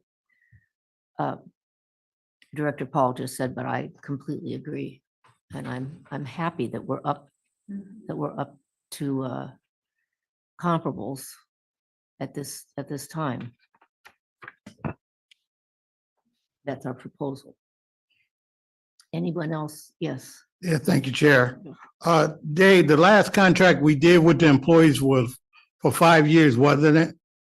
It was. 5 years. So, and going back to you, 3% for everybody across the board, including you, but we're going to go back sometime in December and probably do a salary survey for the general managers in this area. Correct me if I'm wrong. If we say 3% now for you, we know it's going to be something else sometime by the end of December. Yeah, Because- or no change, but you're right. That would be the approach, would be assess performance separately from compensation and then review compensation. Next month, I will be bringing you a job description for an assistant general manager. And that will have also, a salary survey, very similar type of exercise. Probably will include more or different agencies, just so we can focus in on assistant general manager. And then in December, we can do the same for, the base salary for your general manager. The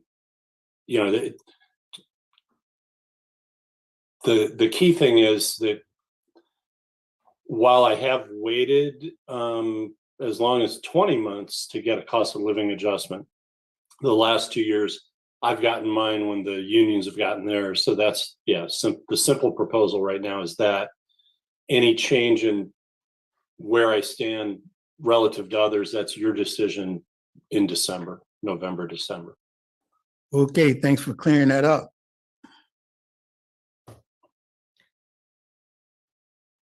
Okay, so. May I add Yes, something? Yes, Chair? certainly. So I also support the proposal on the second question, which is to give you the same cost of living increase as the union contract at the same time.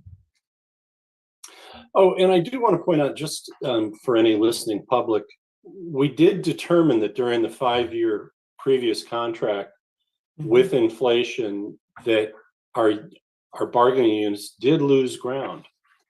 But by virtue of doing a salary survey, bringing everybody to current market as of June 30th of 2024, that lost ground is gone because now everybody is at market.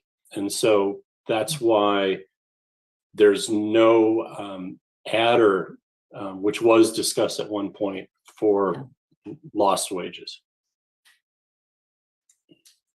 Yeah, we have this, the same, what is it, 3%? Yeah. Yeah. It's all unified. So now we'll ask for if there's anyone who wants to speak from the public.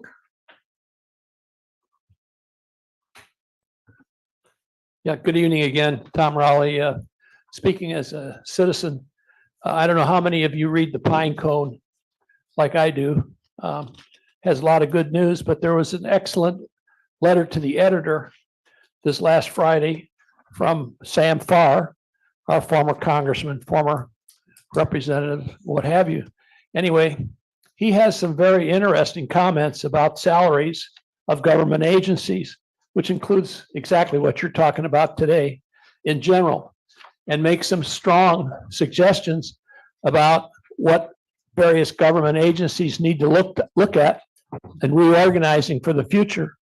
And basically, one of his very last comment was to merge all the water districts into one organization. Instead of having, water management district, Monterey One Water, Marina Coast Water, all these districts with bureaucrats and bureaucracies that are associated with them, when it could all be under one form for the population we have on the Monterey Peninsula, which is, 115,000, let alone Monterey County, which is sort of different. But anyway, if you have not seen this article by Sam Farr, it's excellent. He makes some really strong, broad recommendations pertaining to how you're dealing with this on an individual level and where it needs to be, where consolidations and why we have all these special agencies that are all with bureaucracies and all are overhead and don't contribute to the efficiencies in any way, shape, or form. So I strongly recommend, if you haven't seen that article, take a look at it. It talks to the future. It's not relating directly to what you're doing now, but it does relate in the background and what you're doing for the future. Thank you. Thank you for your comment. Are there any other hands? Chair Anderson, I see no raised hands. Thank you. Madam Chair, I do want to point out that Congressman Farr's article was a good article, and one of the calls for action is any of these salary surveys should include state and federal comparable positions. And we did, in fact, include state positions. And the reason for that, of course, I believe, is because both the state and federal positions pay less. But where we had applicable similar job titles and job descriptions, we did include the state. Thank you. All right. May I have a motion? I move approval of the contract Okay. as written, with the general manager getting this 3% now too, before he hired all these people, and I changed my mind. Yeah, before we carry on through the motion, can we just have that as two separate motions with two separate votes? Okay, Yeah. well, I approve the contract. Okay, so you're approving the contract business. Actually, how many MOUs? 3 Two or MOUs. three? There's the three different MOUs that you're looking at. Well, I move all three of them. Director Oglesby, Aye. Director Adams. Aye. Director Eisenhart, Before I vote, good job, General Manager Stolt. That was, I know this was a number of months of effort and on multiple levels. And when you said that all sides feel pretty good about it and amicable, it just doesn't get better than that. Aye. Director Paul, Yes. Director Edwards. Yes. Vice Chair Riley, Aye. Chair Anderson. Yes. The MOUs are adopted 7-0. Okay, so we have another motion. got one more Another motion motion from is Yeah, move a motion for the GM to receive his 3% with the rest of the employees. And Have a second? and just quickly on the second, we're not done with the GM yet. He undone outstanding work over these last couple of years. And we want to keep him up like the rest of the people in the organization. So come December, if you hear or read something different about him and his salary, he deserve it. So we just want to move it along. Thank you, GM, for all your work. Thank you for your kind words. We have a proposal and a second. Yeah. Okay, I'll take roll call. Director Paul, Yes. Director Eisenhart, Aye. Director Oglesby, Aye. Director Adams, Aye. Director Edwards, Aye. Vice Chair Riley, Aye. Chair Anderson. Yes. Motion passes 7-0. Now we have another one. Do we have a third? Not on that item. Next, no. Last of the action items. Hmm? That's the last of the action. Oh. So we're close to adjournment. Wasn't there another one to approve? Was that it? That's it. That's it. That's it. Okay. That's it Thank for you. item 11. I thought we had another one somewhere. Okay. And that is the entirety of our agenda. Yes, thank you. Unless we have any other business right now, I can adjourn the meeting. One quick comment, if I may. Sure. So this is my first time in a while appearing via Zoom, and we don't notice it when things are going great, but I did notice that our remoting in system, our video system, our audio, everything's working great, and I think it's worth mentioning that it's noticed. Yes, great. They're getting paid enough to get it done. No, All Sarah, right. Sarah does a good job organizing. Yay, Sarah. Yes. Yes. Very nice. Yeah. Done, Sarah. Keep up the good work. After that, the meeting is adjourned.